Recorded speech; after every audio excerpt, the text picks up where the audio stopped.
নমস্কার, সনাতন ধর্ম কথা চ্যানেলে আপনাদের সবাইকে স্বাগত। আজ মহাভারতের আদি পর্বের ৬৫তম অধ্যায়ে প্রথম অংশ সম্ভব পর্ব ব্রহ্মর্ষি বংশ শুরু করব। নারায়ণং নমস্কৃত্য নরং চৈব নরোত্তমং দেবীং সরস্বতীং ব্যাসাং ততো জয়ামুদীরয়েৎ।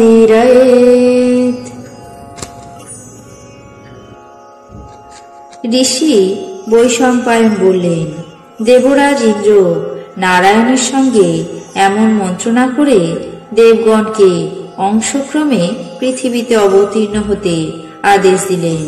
হে রাজন, তারপর দেবগণ অসুর বিনাশের দ্বারা প্রজাগণের হিত সাধনের জন্য স্বর্গ থেকে অবতীর্ণ হয়ে স্বেচ্ছায় কেউ ব্রহ্মর্ষি বংশে, কেউ বা রাজর্ষি বংশে জন্মগ্রহণ করলেন।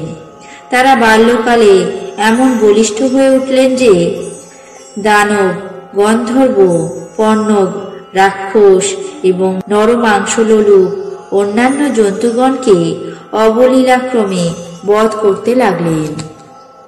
রাজা জন্মেঞ্জয় বললেন, হে মুনিসত্তম, আমি দেব, দানব, গন্ধর্ব, অপ্সরা, মানব, যক্ষ, রাক্ষস প্রভৃতি অন্যান্য জীবগণের জন্মবৃত্তান্ত আদ্যপ্রান্ত শুনতে বাসনা করি। অনুগ্রহ করে তা সবিস্তারে বর্ণনা করুন। দেবাসুর বংশবর্ণন।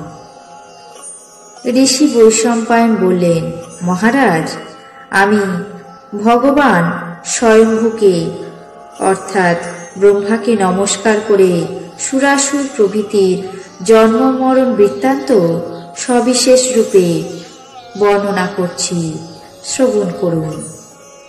সর্বলোক পিতামহ ব্রহ্মার মরীচি, অত্রি, অঙ্গিরা, পুলস্ত, পুলহ, ক্রতু এই ৬ মানসপুত্র জন্মান।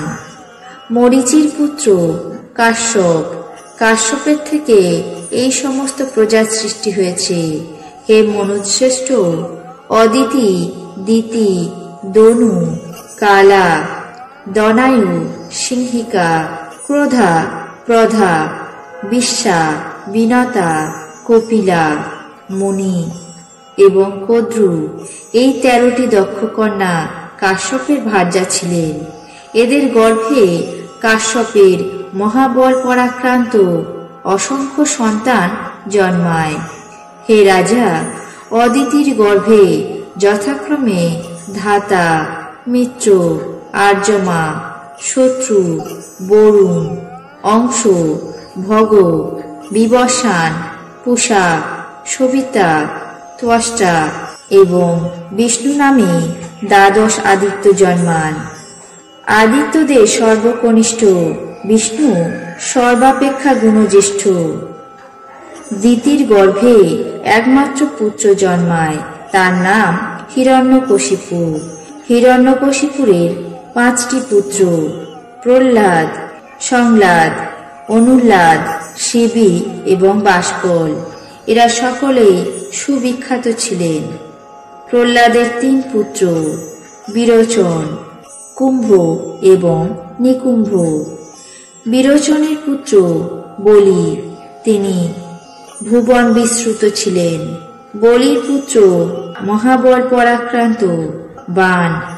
ইনি বহুকাল পর্যন্ত ভূতনাথ ভবানীপতির আরাধনা করে মহাকাল নামে বিখ্যাত হন। প্রথম রাজা বিপ্রচিত্তি, মহাযশা, সম্বর, নমুচি, পুলমা, বিশ্রুত, অশিলোমা, কেশী, দুর্জয়, দানবন, অয়শিরা, অশ্বশিরা, অশ্বশঙ্কু, বীর্যবান, গগনমূর্ধা, বেগবান, কেতুমান, সর্বানু, অশ্ব, অশ্বপতি, বৃষপর্বা, যক, অশ্বগ্রীব, সূক্ষ্ম, তুহুণ্ড, মহাবল এক পাদ, এক চক্র, বিরূপাক্ষ, মহোদয়, দীনচন্দ্র, নিকুম্ভ, কুপট, কপট, শয়ভ, সলভ, সূর্য, চন্দ্রমা, এই 24টি পুত্র দনুর গর্ভে জন্মগ্রহণ করে। একাক্ষ, অমৃতপ, প্রলস্য, নরক, বাতপী, শত্রুতাপন, শঠ, গরিষ্ঠ, চবনায়ন, দীর্ঘজিহ্ব, এই 10 দানবের পুত্র পৌত্রাদি অসংখ্য। চন্দ্রার্ক বিদ্বেষী রাহু, সুচন্দ্র, চন্দ্রহন্তা এবং চন্দ্রমর্দন, এই কয়েকটি পুত্র সিংহিকার গর্ভে জন্মগ্রহণ করেন।